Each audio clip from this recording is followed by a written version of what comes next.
לחן ולחסד ולרחמים לחיים ולשלום ביום. חג המצות הזה, זכרנו אדוני אלוהינו בו לטובה ופוקדנו ובו לברכה והושיענו ובו לחיים.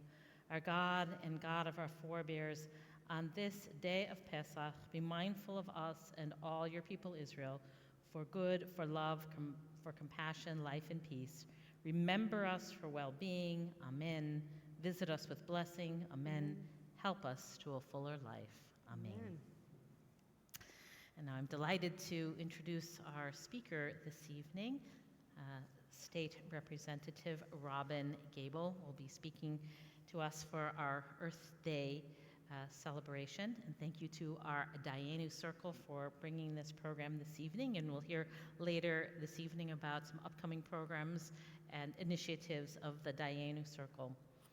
Throughout her career, Robyn Gabel has maintained a strong commitment to serving the people of Illinois as an advocate for women, children, and families.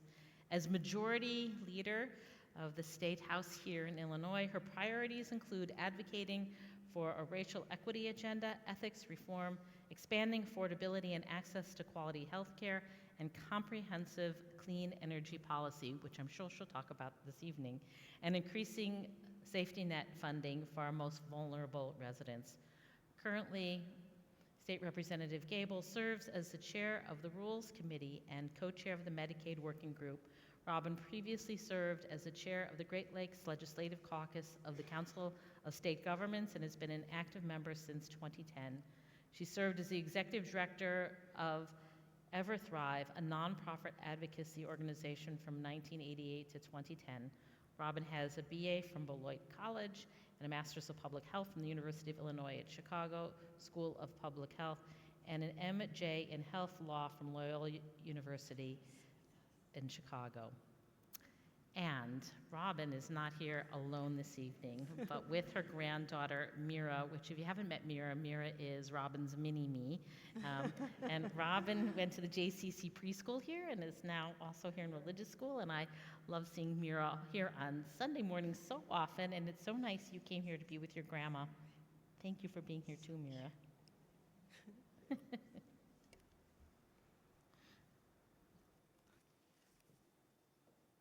Can you see? You want me to get the stool for you? Can I get the stool for you if you want to stand on it? You want to stand on it? It's right over here. You just pull it out here.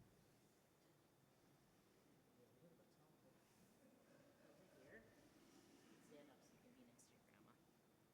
You like that? A little bit higher, okay. Well, thank you. Thank you, Rabbi. It's always good to be here. And thank you for inviting me here this evening. I am going to talk a little bit about where we are at these days with clean energy, and a little bit about plastic. I was happy to see that you're working on reducing plastic. As we say, you know, one person can make a difference. So we really appreciate that you're working on this as well. I know many of you are familiar with CEJA. We passed it a few years ago. It's the Climate and Equitable Jobs Act. And this legislation really took a comprehensive approach to addressing climate change. One, by reducing burning fossil fuels, so it increased renewable energy. And we actually set a goal to have completely 100% clean energy by 2045 and completely renewable energy by 2050. As you know, in our state, about half our energy is fossil fuels and half our energy is nuclear. So we're actually one of the cleaner states to begin with. The second thing that CEJA did is protect communities that were disproportionately affected by pollution. And third, communities that would be losing jobs as the plants closed. We wanted to make sure that they were taken care of as well. So I'm going to give you some results of what's happened in the last 4 years. First of all, we closed 3 coal plants already, one of them being Waukegan, which we know was polluting the very water we drink. We also have 3 that are set to close in 2027. So actually the coal plants couldn't wait to close. They were done. Then we have quite a few renewable projects that have been built or in the process of being built. We have 7,500 megawatts of new solar and wind that's been contracted, and 10,000 megawatts budgeted and planned to come online by 2030. That may not mean much to any of you, doesn't really mean much to me either, but it is enough to power 2.2 million homes. So it's a lot of renewable energy that we've been able to get on the grid.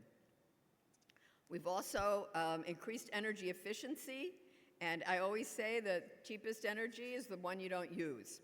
So energy efficiency is a big piece of our puzzle, and it has allowed us to actually remain flat in terms of our need for electricity over the past 10 years.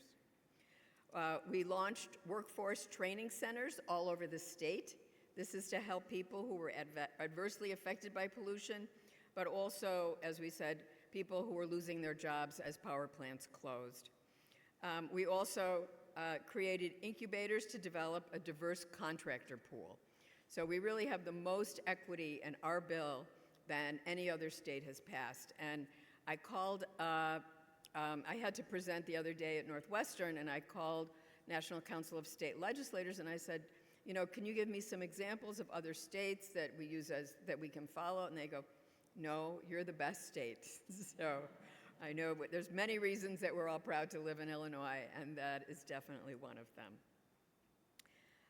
So far, there was $1.8 million that was used to help communities that lost coal plants. Because when you lose a power plant, you also lose that taxation.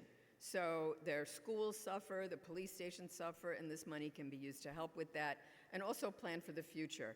And you know, we really see advanced manufacturing plants being put in these places. They're close to the grid, and we just want to give them money so they can plan.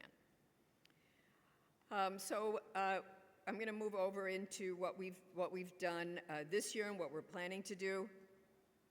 We just, this session we have bicameral, both the Senate and the House are working together. I'm part of the energy working group, and I was on that group when we passed CEJA, and we're still keeping it together because we know that there is still more to do. So it's the House, the Senate, and the governor's office. It's all of us. Oh, thank you. Great.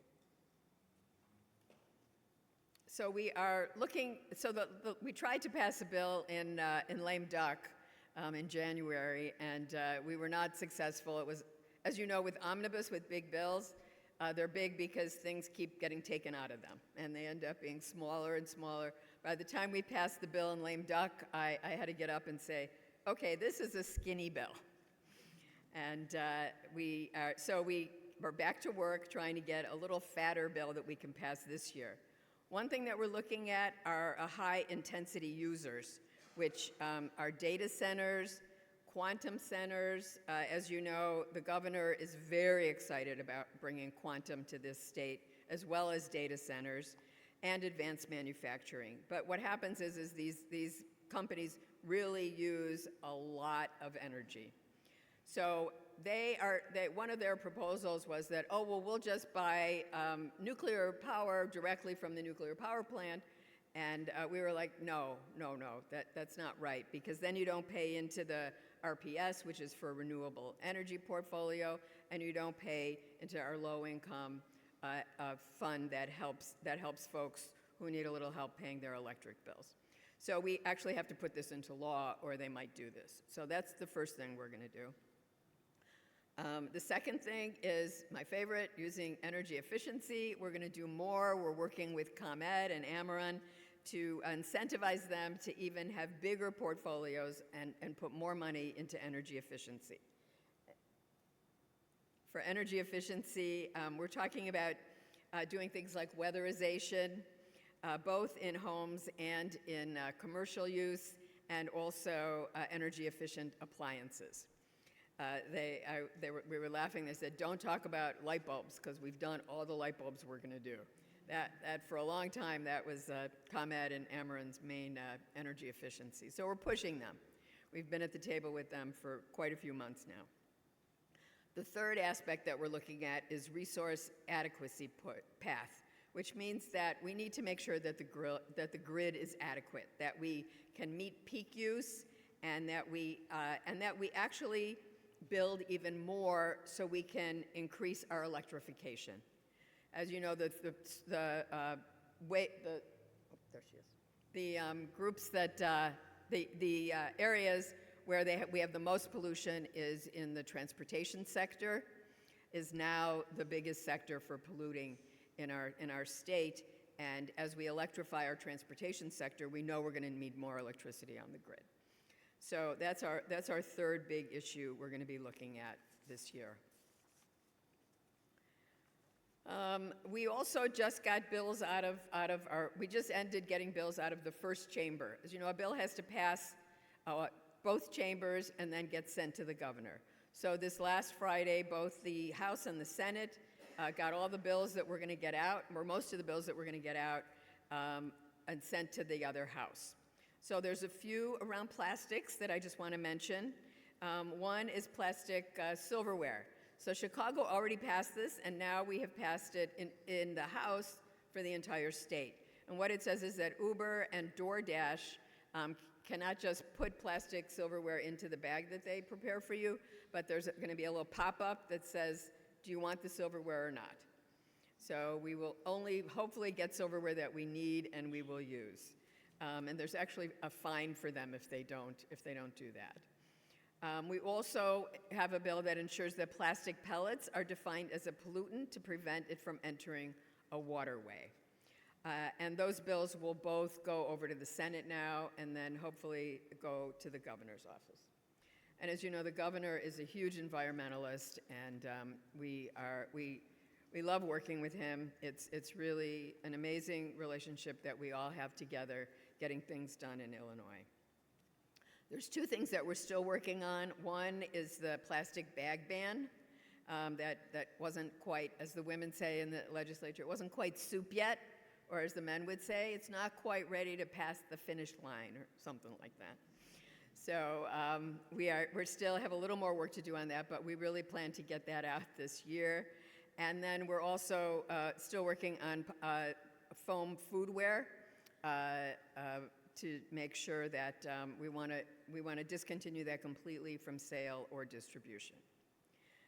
So those are things that we are still working on, and hopefully in June I can give you a report that they've all been accomplished. I'm going to talk a little bit about the impact of Trump's administration on Illinois' energy and environmental policies. First of all, know that we are pretty much ignoring every single one of his executive orders that we can. As you know, the governor says, come and get me.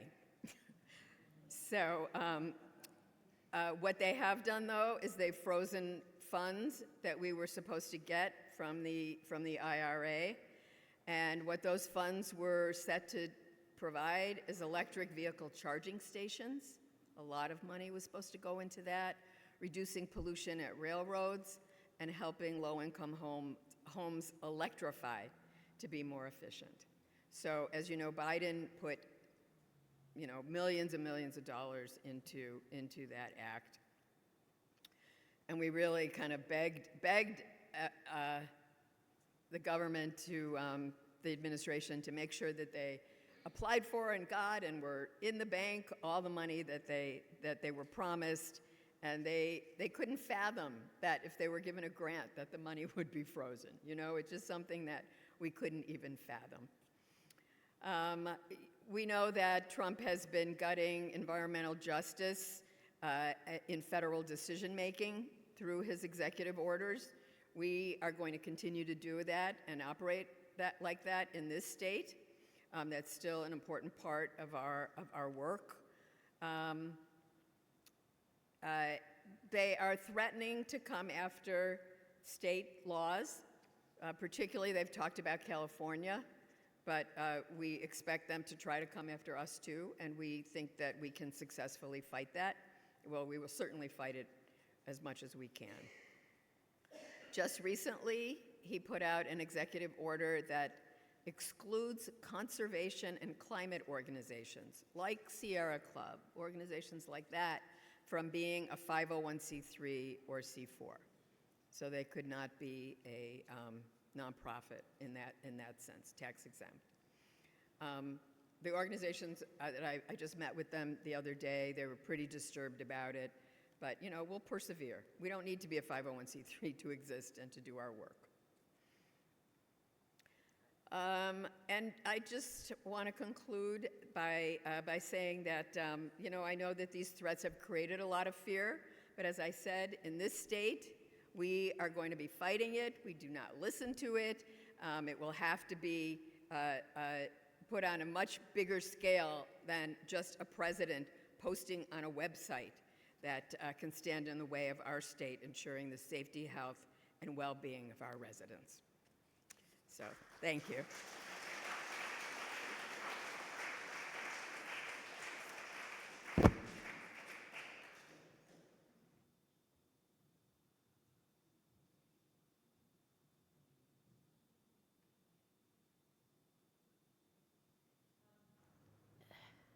Since we do have a little extra time, State Representative Gabel has said that she would also take a few questions from people.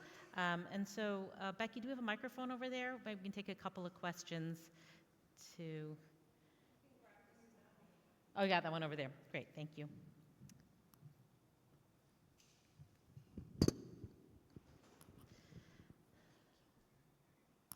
So if you have a question, please raise your hand, and the cantor will bring the microphone on. Please do use the microphone, because anybody who is watching the live stream can't hear you if you don't use a microphone, so please do use the microphone.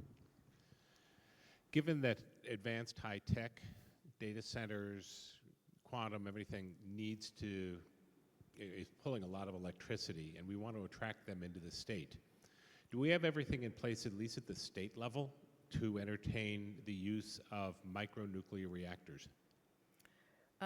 Well, we did pass a law last year that would allow for small SMRs, I think they're called, or SNRs. This year, the governor has asked me to please take away the moratorium on nuclear power here in the state. I have reluctantly agreed.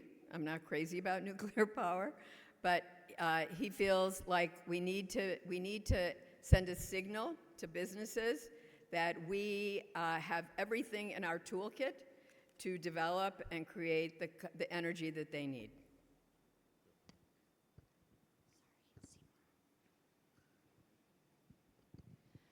Thank you. I'll stand up because I'm short.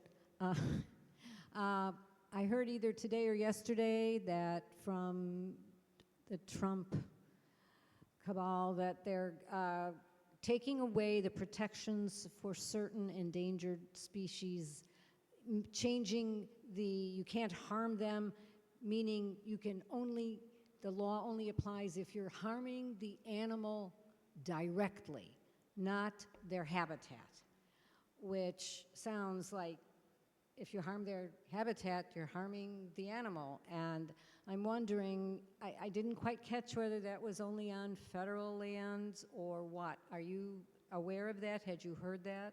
I had not heard that yet, but I'm not surprised. Weasel words Yes. about. Yeah, if you're hitting the endangered species animal, it's against the law. But if you chop down the trees they need to live, it won't be. Yeah. And I guess we have to stay tuned on that one. It's a problem. It's not going to happen in Illinois. We're going to still protect the endangered species. As you alluded before, the governor is taking a position on nuclear power plants. Last week he went public with a trial balloon that he was going to propose eventually a nuclear power plant. Would you use any weight that you have there to make sure that he places it in southern Illinois, in Cairo, nowhere near here? Would he put the nuclear power plant in Cairo? Is that what you're asking? What? I'm sorry, I didn't quite get the question. Cairo, would you make sure you can use your influence in seeing that if he's going to support a nuclear power plant, that he supports putting it down in Cairo, Illinois, right across the river from East St. Louis? I don't know. They're looking at putting those plants near where we already have power grids, where we already have energy. Hello, Representative Gabel. Could you address how cutbacks to the EPA might impact Illinois? How what about Cutbacks to the EPA? the cuts to the EPA?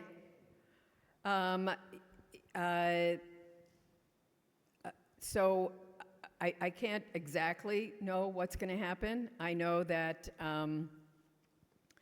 people do have concerns. I know that we're going to lose money, which is a concern to people. I know that many people were let go.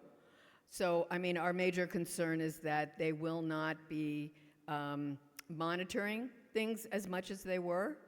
I think that's one concern that we have. We do have an Illinois environmental EPA, and we will be doing the best we can to backstop what the federal EPA is not doing.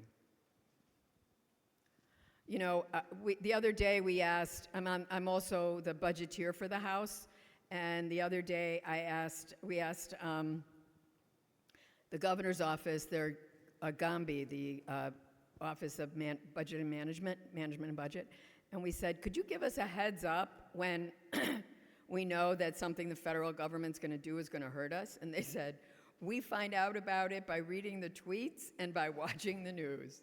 So we don't really have a heads up ourselves. So it's all very chaotic, and Mira.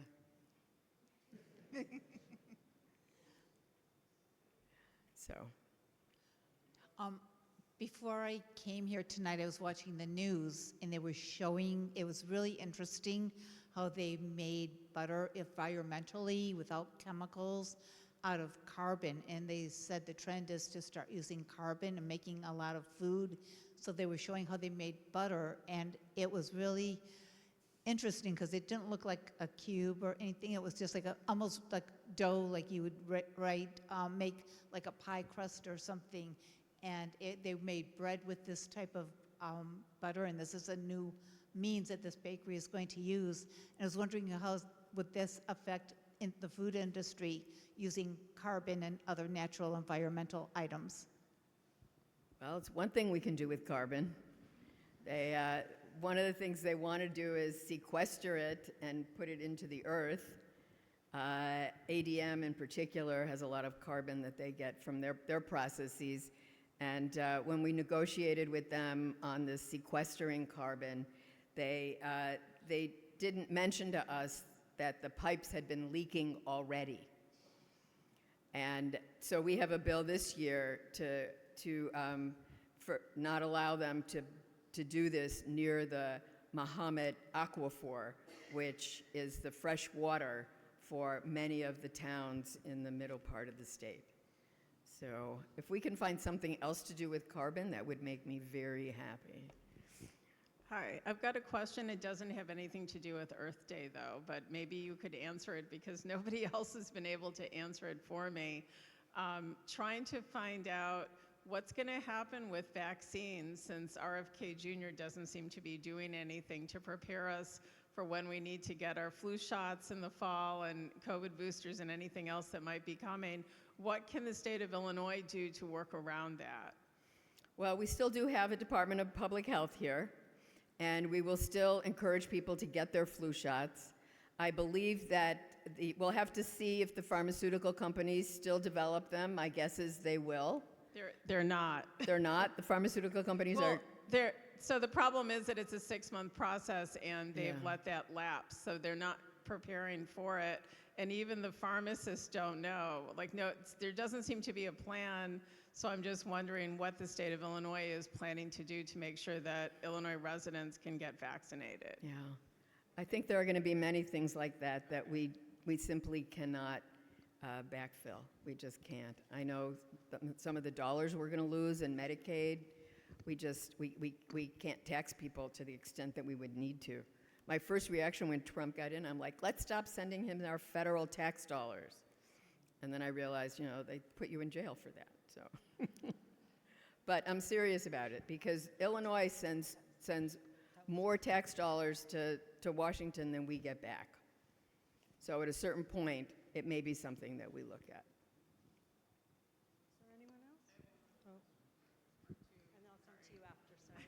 Sorry. I have one other question along those lines. Is there anything that the blue states like Illinois, California, New York can band together and do things together cooperatively to maybe solve some of these problems, work around, again, what Trump is trying to do for...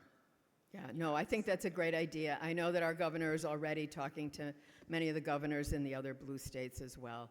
It's a little hard to, that's why we have a federal government. Do you know what I mean?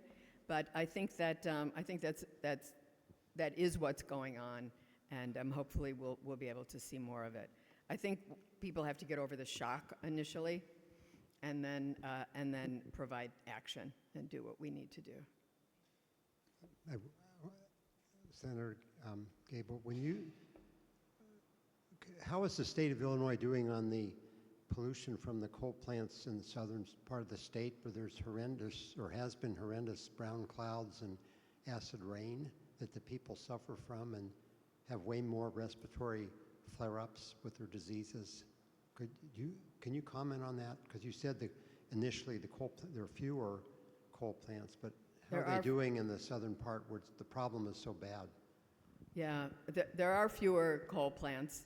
I think we are working very hard to have renewable energy and stop not only the coal plants, but also the gas plants as well.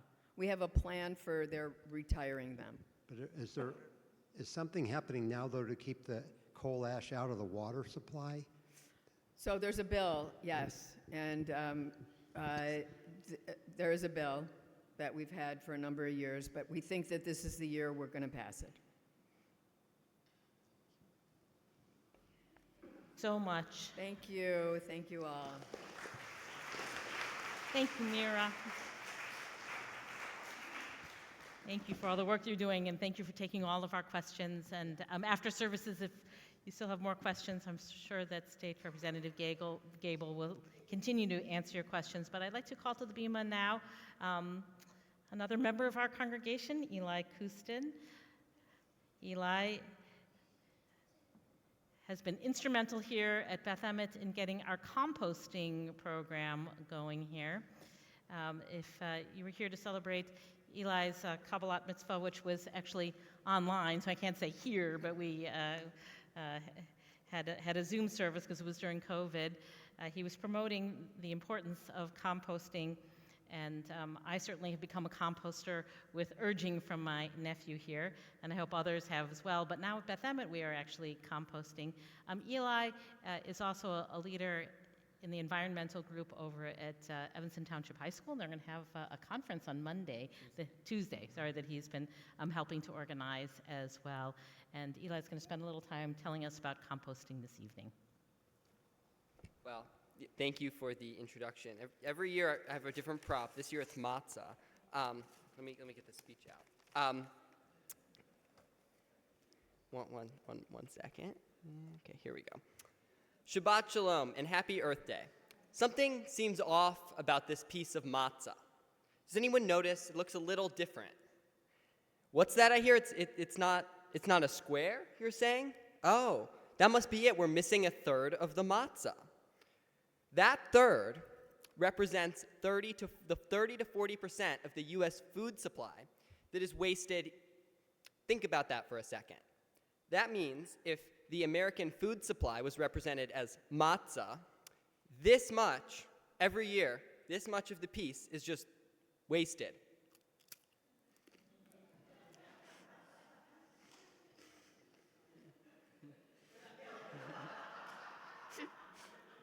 I forgot how dry this is.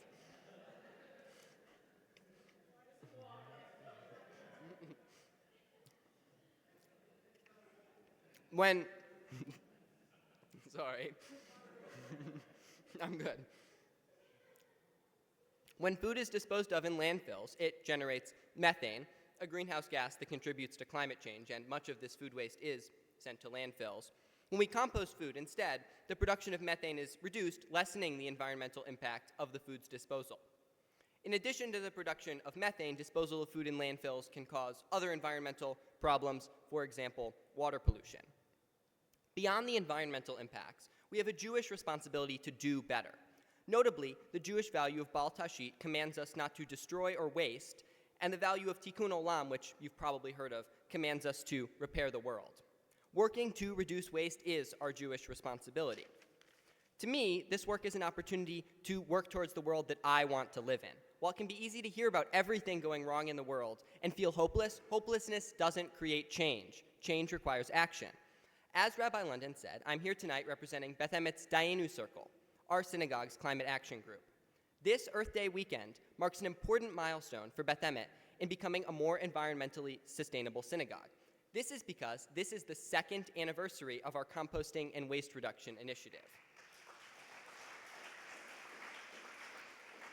2 years ago, I spoke to our congregation to announce the launch of this initiative, but the work to start composting at Beth Emet actually started in 2019 when I was in 6th grade.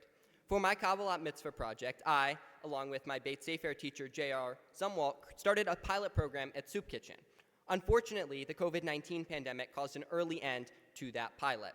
Tonight, almost 6 years after the start of our pilot, I am proud to say that we now compost in almost every area of synagogue operations, including, as you saw tonight, the Oneg, Soup Kitchen, facility rentals, and as of this year, the JCC preschool. Now, each week, approximately 64 gallons, or sometimes more if we have special events, of waste that otherwise would have been sent to the landfill is now diverted to a composting facility where it can be broken down into compost that helps plants grow. Beyond composting, we've begun to move away from single-use plastics and using glassware wherever possible instead of those disposable plastics.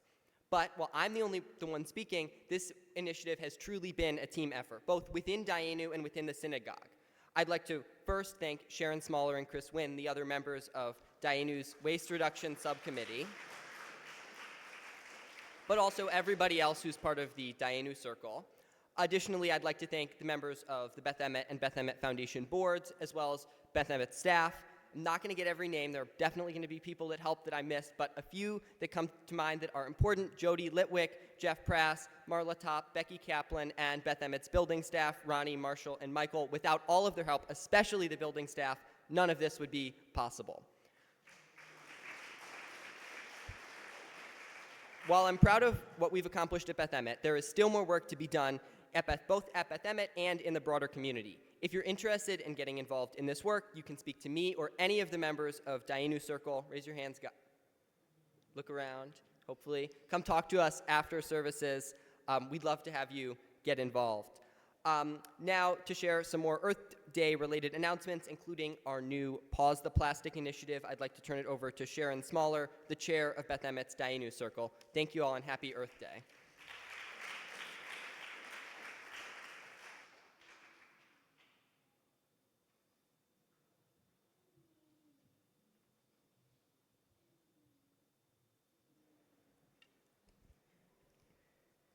So let's see, Shabbat Shalom and Happy Earth Day. I'm Sharon Smaller and I chair the Dayenu Circle here at Beth Emet. Before I make a couple of brief announcements, I want to thank Representative Gabel and Mara for coming tonight and sharing so much good information that makes me as an Illinois resident really proud that Illinois is kind of leading the way in environmental policy. And by Robyn's comments, standing up to the Trump administration, which makes me even prouder. So thank you very much for your leadership. And then I want to express my deepest appreciation to Eli. I've worked with Eli now for about 5 years, and of course he was about 13 then, and he's grown quite a bit in every single way that a person does grow, both mentally and physically. And Eli, this was kind of his brainchild to start the composting program, and not only did he start it, but he nurtured it, and he brought in other people, he roped us in, and he's also helped it to grow and to sustain it. And part of that is just really tracking so many small details. He's just been so persistent. Sometimes you might call that stubbornness, but I like to think of it as persistence. So, and I think it also goes to show that regardless of your age, it can be just one person who makes an impact and really starts a ripple effect. And I think that's what has happened with this program here at Beth Emmet, thanks to Eli. And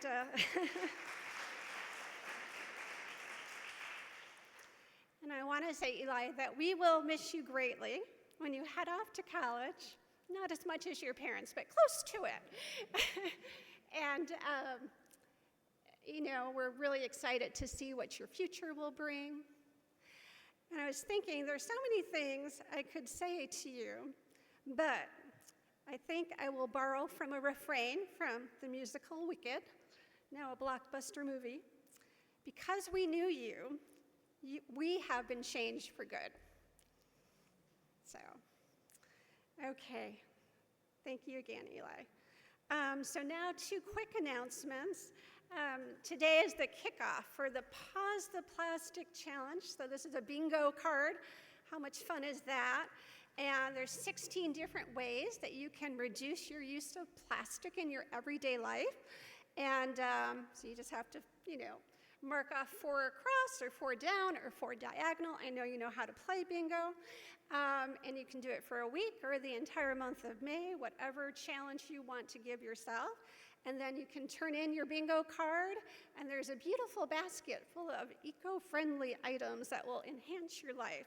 So I hope you'll participate. I think it will be a lot of fun. And then finally, not this Sunday, but next Sunday, there is going to be the 2nd annual Interfaith Prayer for the Planet in Raymond Park.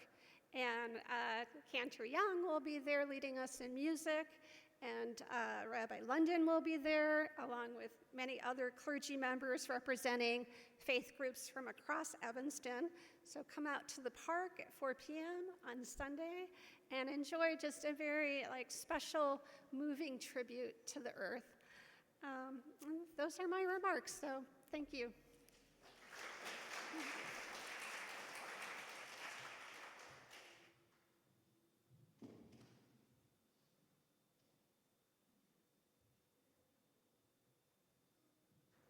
Thank you to Sharon and to the Dayenu Circle. And for those who don't know, if you live in Evanston, you can compost through your yard waste bin. You can put your compost out there. I don't know what the other cities in the area can do that, but you really should look into that because it really makes composting a lot easier. You can do Wilmette as well. I got a thumbs up from Wilmette because you know, if you're thinking, well, I'm gonna do compost, I need composting outside, what do I do with my compost?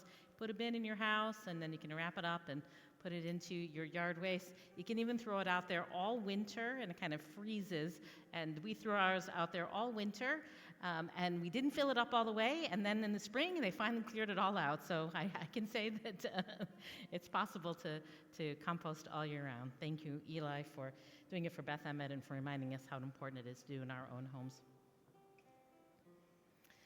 And now we offer a prayer of healing, healing of body and healing of soul. These are the names of the people in our community that we are thinking about, and